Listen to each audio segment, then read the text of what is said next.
Assalamualaikum warahmatullahi wabarakatuh. Pertama-tama, saya ucapkan terima kasih kepada Pak Anwar selaku dosen pendidikan agama Islam yang telah memberikan kami kesempatan untuk menyampaikan materi yang membahas tentang syariah. Sebelum kita mempresentasikan materi kita, saya perkenalkan terlebih dahulu anggota kelompok kami, antara lain saya sendiri Indah Nurjana, Eva Yunizar, dan juga Lucy. Untuk materi pertama akan disampaikan oleh saya sendiri.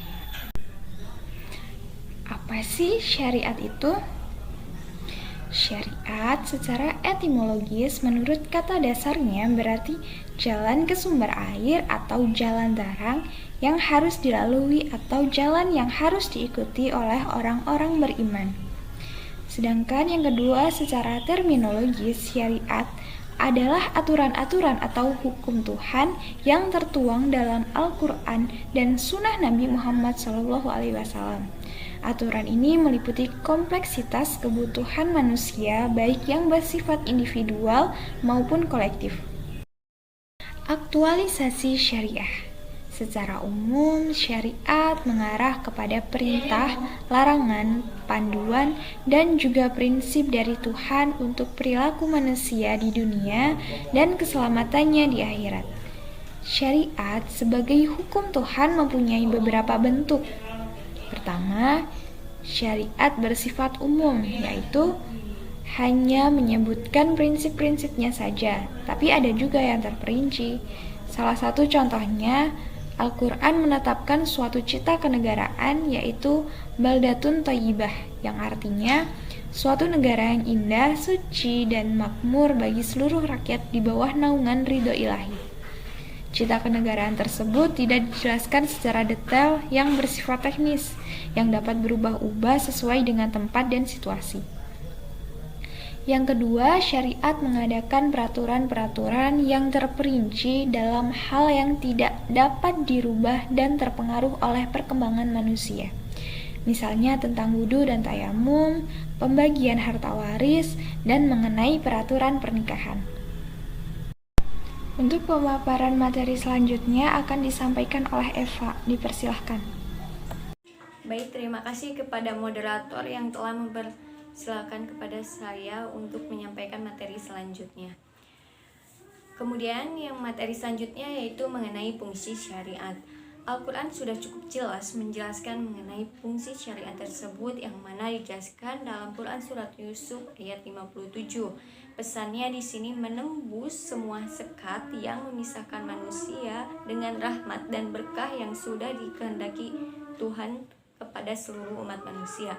Dalam membentuk rahmat ini dibentuk dengan 3 wilayah. Yang pertama, untuk mendidik individu, kemudian menegakkan keadilan dan mewujudkan kemaslahatan bagi manusia. Fungsi yang pertama yaitu syariat sebagai pendidikan sosial.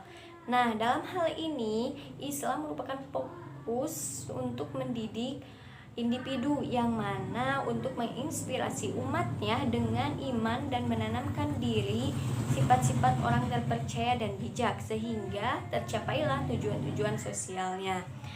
Nah, kemudian sholatlah yang merupakan latihan mental ataupun spiritual dalam menanamkan kepribadian yang baik sehingga tidak terjadi kejahatan atau merugikan orang lain seperti egoisme dan kegemaran yang berlebihan terhadap materi.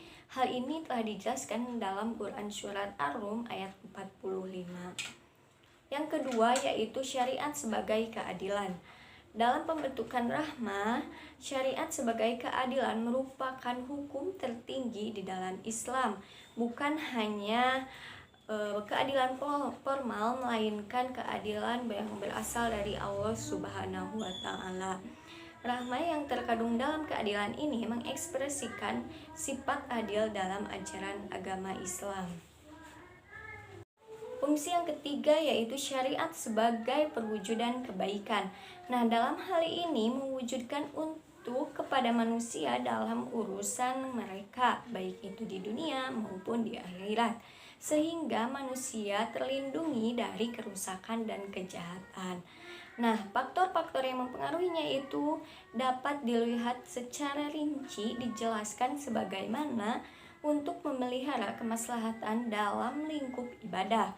Tidak hanya ditujukan dapat ridho Tuhan, namun juga mencegah kerusakan dan memfasilitasi manusia untuk di dunia bersama dengan manfaat kemudian di hari akhir, dan mendorong untuk masyarakat yang berguna sehingga kerja keras dan mencari ilmu dalam menjalankan kehidupannya. Syariat merupakan aturan yang sistematis yang digariskan oleh Allah Subhanahu wa Ta'ala, aturan dasar yang dijelaskan menjadikan pedoman dalam melakukan hubungan antara manusia dengan Allah Subhanahu wa Ta'ala, baik itu manusia dengan manusia dan manusia dengan alam dan lainnya, sehingga dikaji secara menyeluruh. Terlihat bahwa di dalamnya terdapat norma-norma dan nilai-nilai luhur bagi seluruh umat manusia yang mengantarkannya kepada tujuan hidup yang hakiki. Dengan demikian, tujuan syariat adalah untuk menciptakan kedamaian bagi kehidupan manusia. Terima kasih atas penjelasannya. Saya kembalikan ke pemateri yang selanjutnya. Terima kasih Eva atas pemaparan materinya. Selanjutnya akan dilanjutkan oleh Lucy. Dipersilakan. Baik, saya akan menjelaskan mengenai antara fikih dan syariat. Ruang lingkup syariat. Ruang lingkup syariat lebih luas daripada ruang lingkup fikih. Ruang lingkup syariat mencakup akidah, akhlak, muamalah, dan segala hal yang berkaitan dengan ketentuan Allah Subhanahu wa Ta'ala. Sedangkan ruang lingkup fikih mencakup teknis hukum yang berkaitan dengan praktis atau amalia, seperti halnya hukum zakat, hukum puasa, dan lain sebagainya. Objek pembahasan fikih berhenti menyangkut akidah, seperti halnya kajian tentang sifat-sifat Allah. Objek fikih keluar dari hati dan perasaan manusia. Objek fikih juga keluar dari pembahasan tentang akhlak mulia atau sebaliknya. Sedangkan objek syariat mencangkup tentang semua objek fikih, akidah, akhlak, dan hukum-hukum fikih. Syariat bersifat universal. Syariat merupakan ketentuan Allah Subhanahu wa Ta'ala yang bersifat universal, yang menembus ruang dan waktu.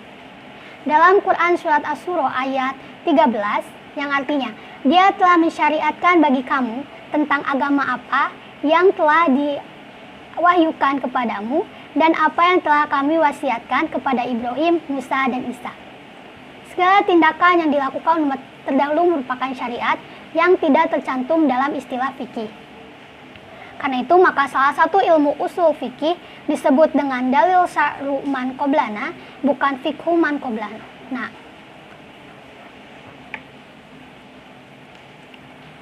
fikih adalah apa yang dipahami. Fikih merupakan apa yang dipahami oleh mujtahid atas dalil samawi, bagaimana hukumnya ketika diterapkan pada suatu realitas kehidupan pada suatu zaman. Fikih merupakan hasil ijtihad. Pasti terjadi perbedaan pendapat antara mujtahid karena hasil ijtihad. Sedangkan syariat merupakan hukum yang telah ditetapkan oleh Allah Subhanahu wa Ta'ala sehingga belum mencangkup tentang perbedaan pendapat. Fikih ihtilaf merupakan subjek pembahasan ilmu fikih yang membahas tentang perbedaan pendapat di kalangan para ahli fikih. 3 poin penting dalam mempelajari fikih ihtilaf. Yang pertama adalah perbedaan pendapat tidak bisa ditolak. Yang kedua, tidak semua titik kita boleh berbeda pendapat karena ini terbagi berdasarkan perkara fundamental dan bukan fundamental. Yang ketiga, ihtilaf hanya sebatas di kalangan ulama, bukan persengketaan antara orang awam. Menolak perbedaan pendapat bisa diterima hanya pendapat ulama saja karena orang awam bukanlah seorang ahli dan dapat berakibat fatal. Sekian presentasi dari kami. Mohon maaf sebesar-besarnya jika terdapat kesalahan dalam penyampaian materi. Saya akhiri. Wassalamualaikum warahmatullahi wabarakatuh.